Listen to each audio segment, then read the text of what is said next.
Greetings and salutations, Scribblers.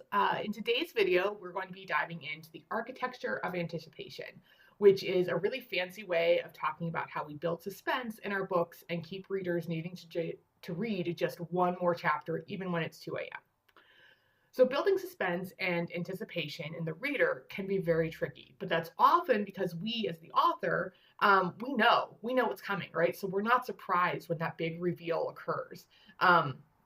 Hopefully, sometimes we are, because sometimes we're like, oh, wow, I was not expecting that to happen, and it did. But usually we know what's happening, right? So one of the skills that we have to master as an author is to learn when to lean into the breadcrumbs that we leave for our readers and when to pull back. Sometimes when I'm drafting, I'll write a line really early in that first or second chapter, and part of my brain is just screaming, that's so obvious. Like, I just revealed everything about the ending. But if I take away my expansive knowledge of the characters, the plot, all those other things, it's a line that will barely even register for the reader until the end. And if they do a reread or they're thinking back and they're like, wait a second, I know that they mentioned this before, they'll go back and see it and be like, oh, wow, this author was so crafty. They told me the answer right here and I never even saw it, which is the goal, right? We want to set readers up for success. We want to set ourselves up for success. And sometimes that means just putting in that really obvious clue early on. And it's hard for us to do that because, like I said, we know everything about the book, hopefully.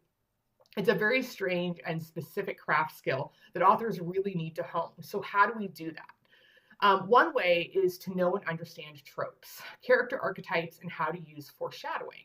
So the virtues of tropes are debatable by readers and writers, but you can't deny that they provide a familiar framework that really allows writers to generate that anticipation because the reader knows how this is going to end.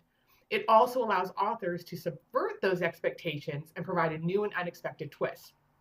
For example, like in the one bed trope, we know those characters are going to end up having to share that bed. They're going to be grumpy on the outside while secretly hoping that the other person is as excited as they are. We anticipate that ending, and it makes the journey of getting there more enjoyable to the reader. So we're like, oh, I know what's happening here. These two fools on the page, they don't know what's going on, but I know. And so that is a trope that just, like, I think it works so well. I love tropes. I am a huge fan of tropes. So as writers, we can then take those tropes and pair that with character archetypes, right?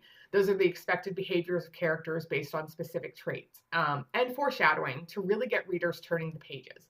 From there, we then tweak those expectations to really make that character or that plot point pop. So I've chatted about character archetypes and how pushing past the basics can really help readers to fall in love with your characters. And you can check out those in the video that I've linked at the end of this one. Another way that you can build anticipation in the reader is to use red herrings and misdirections. If you play off of people's expectations, you can get a lot of mileage out of this. One place I think that shows this really well is police procedural TV shows, and they use this tactic a lot. For example, most of the shows in the Arrowverse on the CW, you're kind of introduced to that villain du jour in the first 10 minutes of the show in some way. And because the viewer knows this, they're actively trying to decide who it is. So I watch those shows and I'm looking for every person. I'm like, oh, I think it's going to be this person. This is the person they're going to be after. But often we end up picking the wrong person who looks shady or fits into a character archetype rather than who the actual villain is. So you're playing with those red herrings and misdirections, right? And as a viewer, I do love being proven wrong sometimes. I'm like, oh yeah, I didn't see that. I should have picked up on that clue. So you can do that same thing in your books. Really think about how you can play into people's expectations and what can you set up so that they will purposefully kind of go in the wrong direction with something.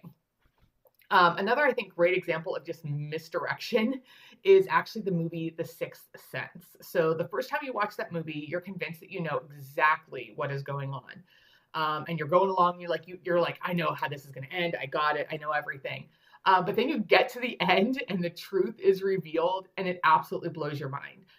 If you're like me, you immediately went back, you played all those key moments from the film where you're like, oh wait, no, this is why my theory was correct. And you're shown just how well they misdirected and used red herrings. They totally played into our expectations and let us make assumptions about things and what was happening without ever clarifying it. And because we all thought we were so smart, we all thought we had it. And then we were wrong. We were incredibly, incredibly wrong. I'm not going to reveal anything else about it because it's a movie you can only watch for the first time once. And if you haven't watched it, please go do so. It is a masterful as far as misdirection.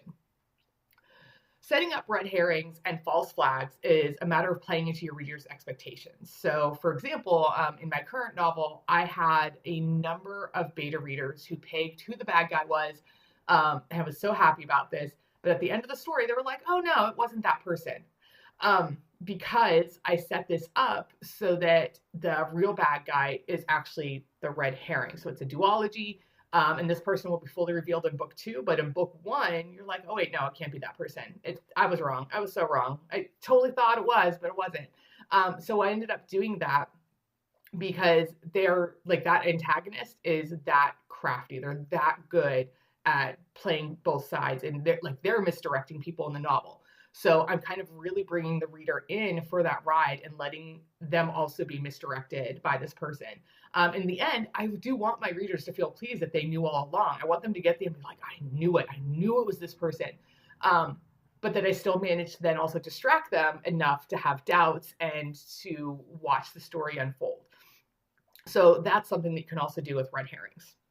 So all of this is well and good when it pays off. There are also plot twists out there that truly do come out of nowhere and leave the reader scratching their head as to how it all works.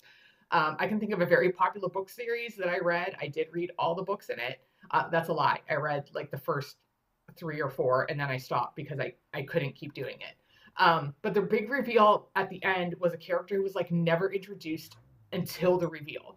And this was the pattern for almost every book. I'm like, I don't understand how we got here. Like, if I go back, none of the evidence led up to these people or this thing or this event.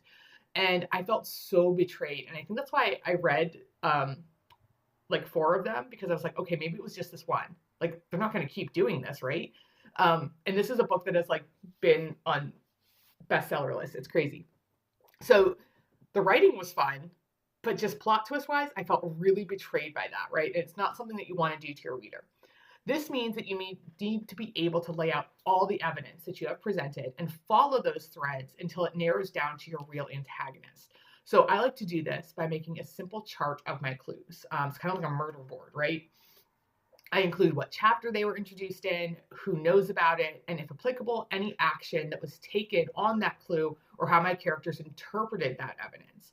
And that is another great thing to do, is to have your character get the evidence and then interpret it entirely wrong. Most readers will just follow along with that character's logic if it's pretty sound. So you can drop a major clue that seems incredibly obvious to you, but won't fully register with the reader until the end. And you're still creating that anticipation and setting that reader up and playing with their expectations, right? So those are all great things to do. And of course, your final check to see if you've really nailed this is fresh beta readers who will come in with absolutely zero knowledge about the story, aside from like a back clever blurb. You want to be sure to ask them who they suspected, why, and if they figured it out, and also when they figured it out. Another question to ask is if when the twist was revealed, did it make sense? Did they feel as though they could think back through what they read and really see how they've been tricked into thinking something else? This is the type of feedback that will be invaluable to you as a writer. All right, Scribblers, that is it for today's chat about the architecture of anticipation in your novels. Please feel free to drop a comment on what your favorite plot twists are or name an author who does it really well. No spoilers, though. Be vague and mysterious about those plot twists, folks. If you're looking for help in amping up the anticipation of your novel, please check out our developmental editing options and let the Scribblers Den join you on your writing journey. The link is down below in the description. Don't forget to like, subscribe, and we'll see you next time. Happy writing, Scribblers.